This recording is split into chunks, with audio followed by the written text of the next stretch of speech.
Hey guys, it's Joy here, and today I am bringing you a summary and reflection as well as my advice for upcoming juniors.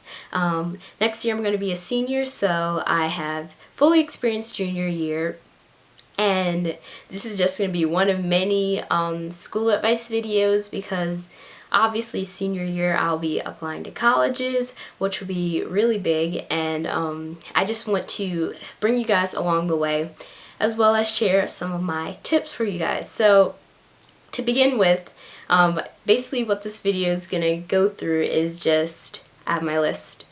Academics, extracurriculars, basically starting your college journey, so that means like teacher recs, SATs, ACTs, and just like finding a beginner level of colleges. So that's basically what I'm going to go through. I'm going to try to get through this, trying to focus on things that I find most important, and hopefully I'll be able to make videos that go more into depth on each small topic that I covered today.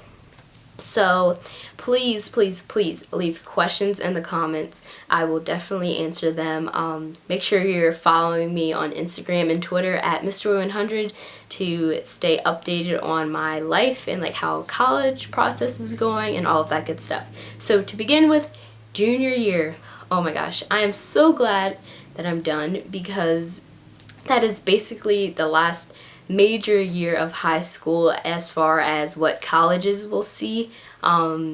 Especially if you apply early to colleges, they'll only see your freshman through junior year grades, which is why junior year is so important, because you're well into high school and it's the highest level of academic achievement you have achieved, you are presented with thus far, other than your senior year. So basically, if you are a sophomore going into junior year, or you are going to be a junior soon, or you're watching this down the road and you are a junior, here's some things that you want to keep in the mind as far as academics go. So if you're early on, you're going to have to make a schedule for your junior year.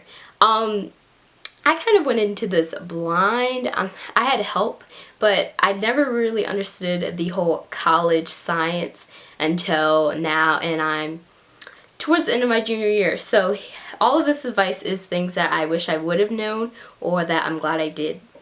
So junior year, make sure if you are trying to get to college that you're in honors, AP classes. The highest difficulty of courses that you can handle while still getting A's and B's. If you're going for those really hard to get into colleges, maybe like 30% acceptance or lower, shoot for all A's this year. 1 or 2 B's is fine if they're in advanced courses, AP courses. If your course load is hard, colleges will understand. When you're going for Ivies, definitely all A's. Try to keep that as much as you can. Obviously, it's when you have extracurriculars on top of that, that can be hard, so I totally understand. But just try your best. Junior year, if any year, you should put in all your effort into your academics first, because this will really show that you're ready for college. And if you're watching this and you don't want to go into college, a lot of this stuff can just keep you motivated to get through your third year of high school, since you're kind of in the middle and you're not a senior yet. You don't want to get senioritis during your junior year, so definitely stay motivated. Okay, so that's what I have to say about academic. So now moving on to extracurriculars, which are important if you want to stay sane amongst all of the academic stuff. My advice is don't join things just to make your college apps look better. Join things because you love them, because college admissions officers see thousands of people that have like debate team, National Honor Society. That's at every school. So if you like something that's different, definitely pursue that interest, whether it's outside of school or even forming your own club at your school, which I ended up doing. And basically just try to get leadership positions, which looks good, but it'll also just give you experience leading and doing good things for your community. So whether that's community service or becoming president or vice president of a club, many times you can't do that until senior year. So just make sure you're being friendly so your senior year you can get those positions. Basically, quality over quantity. It's better to have a long-term dedication to a club than just join different clubs one time. Colleges want experts, not people who are in everything, because they want a diverse student body, but they want students who are experts, if that makes sense. Because if they have someone who's really into knitting, then they can have a knitting club, but if someone's into science, and they can have the science people here, but they bring all those different people together to form a diverse student class. So that's just something for if you're thinking about the college side. But also extracurriculars are good if you are a new student and you want to meet people and just make school more enjoyable. Next, I'm going to talk about things that go with your future with college apps. So when you do college applications, you're going to need teacher recommendations.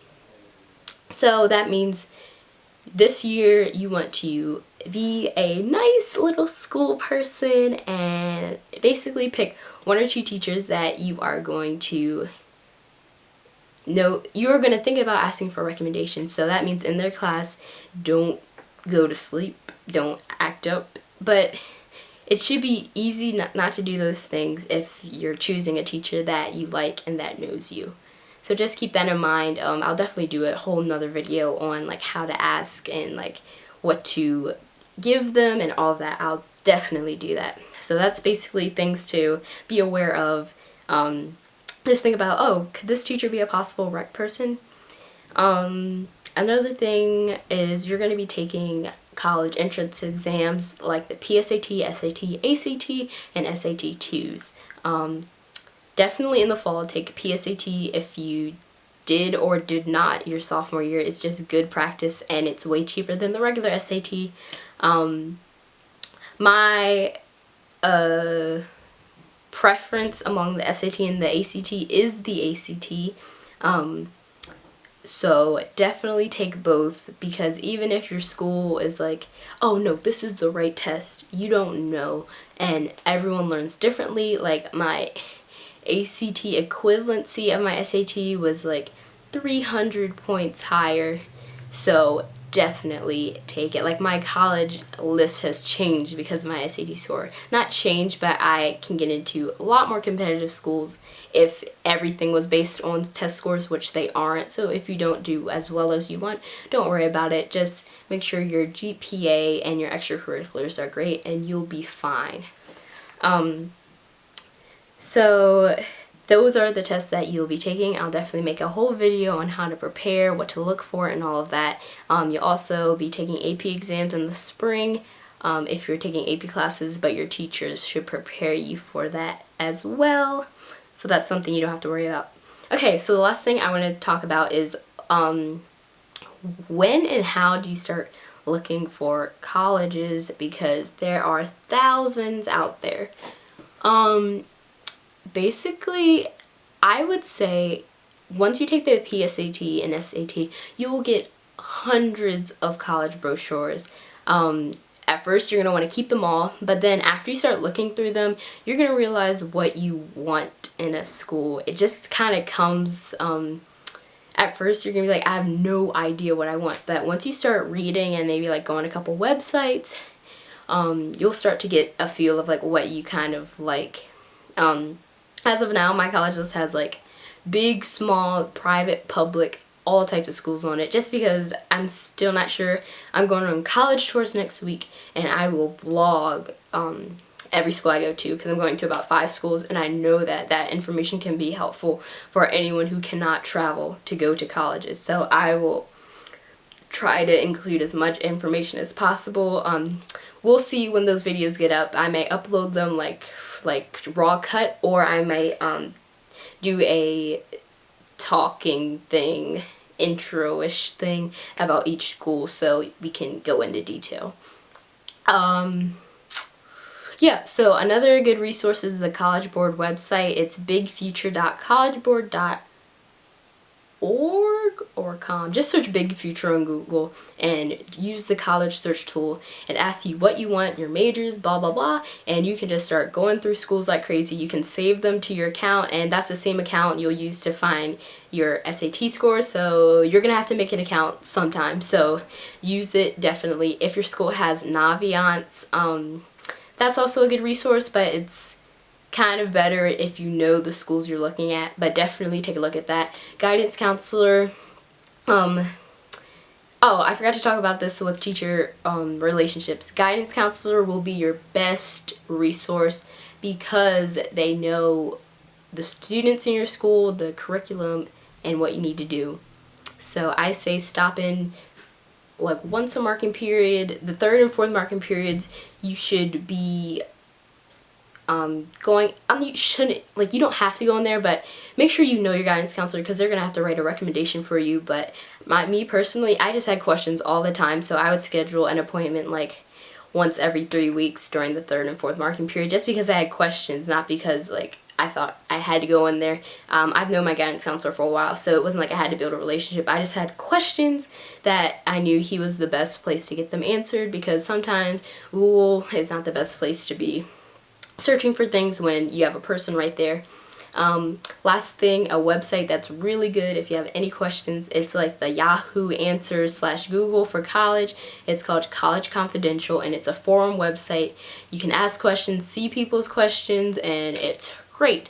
So I'm sweating from these lights, so I'm gonna let you go and comment questions and tell me what videos you want to see this summer. Bye guys.